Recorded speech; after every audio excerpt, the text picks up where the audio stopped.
Jadi ada suatu video yang di masa itu sempat saya rekam, terjadi di depan mata saya sendiri, bahkan menimpa beberapa gunung setelahnya, karena ini 2000, 2001, 2002, 2003 kejadian itu. Mulai dari Sumatera, Jawa, Bali sini, kemudian di Lombok, bahkan sampai ke timur, bahkan sampai ke Gunung Mukis di Pulau Timur. Jadi di sana itu ada kebakaran yang luar biasa. Akhirnya kita itu merubah pola kita ke gunung, dan nenek kita itu yang awalnya itu kita hanya mendaki gunung, hanya berkunjung kemudian balik. Di saat itu setelah kejadian seperti ini, kita akhirnya melakukan kegiatan, yaitu menanam pohon di bekas-bekas gunung yang kebakaran itu.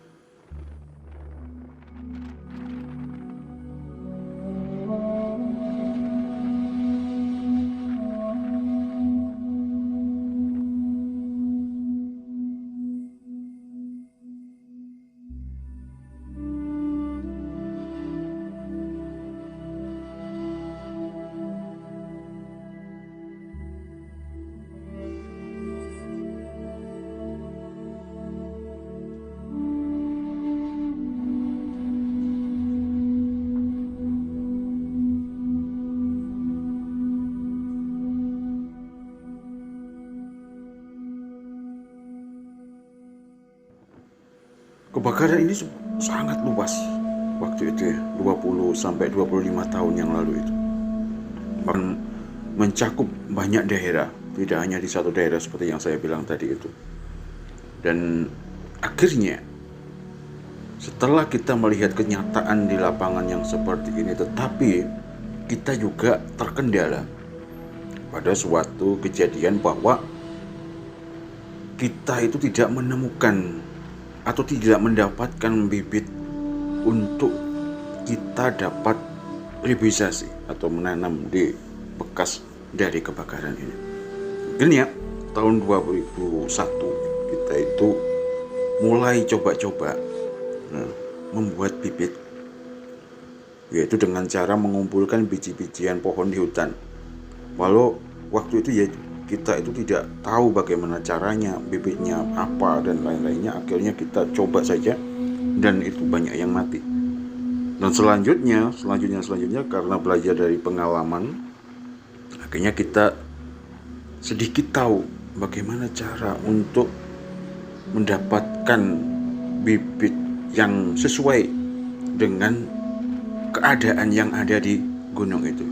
Yang akhirnya kita ketemukan bahwa menanam pohon di gunung itu harus sesuai dengan apa yang ada di gunung itu, habitat aslinya. Karena kalau tidak di habitat aslinya, kita membuat bibit akhirnya ditanam di lokasi yang salah, pohon-pohon itu pun juga tidak bisa hidup. Walaupun kita rawat pun ya, hidupnya itu nggak lebih dari 8 bulan, yang setelahnya akan mati walau itu dirawat.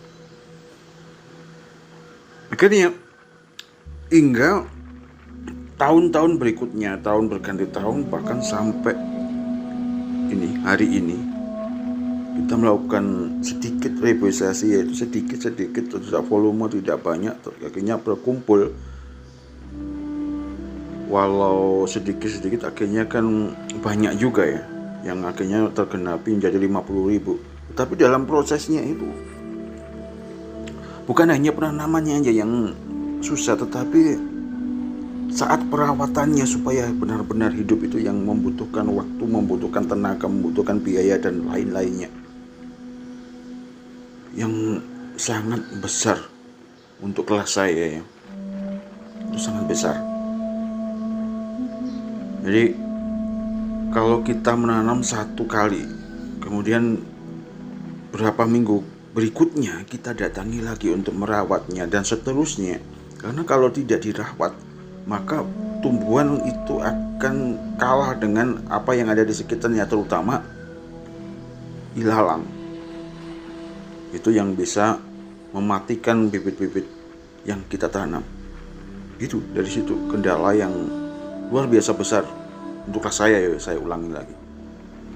Terutama kendala biaya yang karena lokasi juga jauh, artinya tenaga dan sebagainya. Tapi dengan pertemuan ini semoga nanti regenerasinya kita semoga lah bisa, dan semoga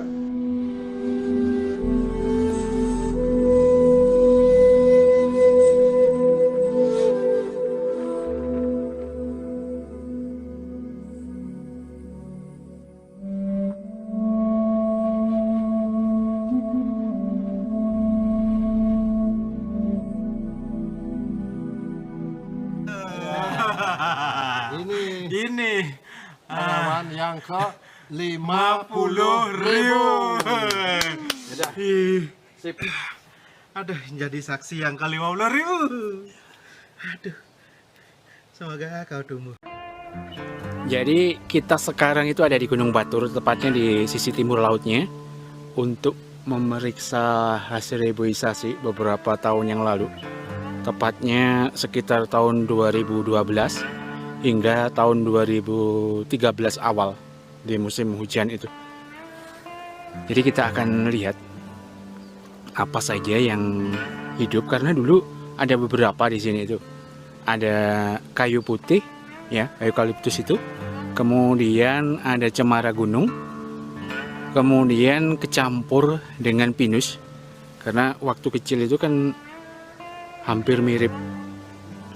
Itu sih dominannya itu cemara gunung, kemudian kayu putih, dan kecampuran beberapa dari pinus. Nah,